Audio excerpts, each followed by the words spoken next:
Okay, so I'm in a Chrome browser in Windows, and I'm going to download and install Atom.io, the IDE we'll be using in your class. Just going to go to a new tab. There should be a link already provided for you on eCampus, but I'll just manually type in Atom.io and go there. Atom is the software we'll be using. It's been created by GitHub. You can tell there by the AutoCAD. We'll be installing GitHub in another video, probably the next one right after this one.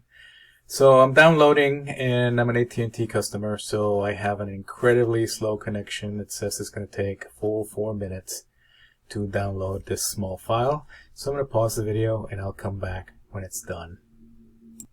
Okay, so about 12 minutes have gone by, and finally I get the download. I'm going to click on the caret and tell it to show me the file in the folder. It's in my download folder. There's Atom Setup 64bit.exe.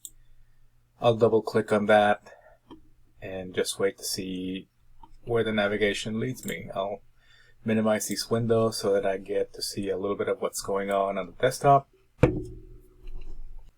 Depending on your computer speed, maybe this should not take as long, or maybe take longer. I've been having some issues with this machine recently, so we'll see.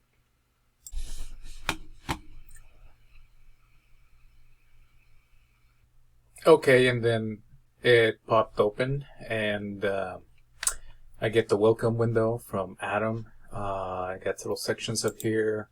Telemetry consent, so it's asking if you want to send over usage data. That's up to you.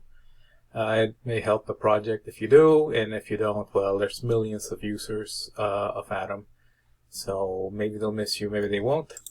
Welcome. Atom is a hackable text editor for the 21st century. It's an IDE, it's a development environment. And I got the welcome guide on the right. Over here, open a project, version control, which will be very important once we get a GitHub account, etc., etc. And that pretty much is it for installing Atom. And hopefully you have a better connection to the internet than I do, and you'll get done with this a lot quicker.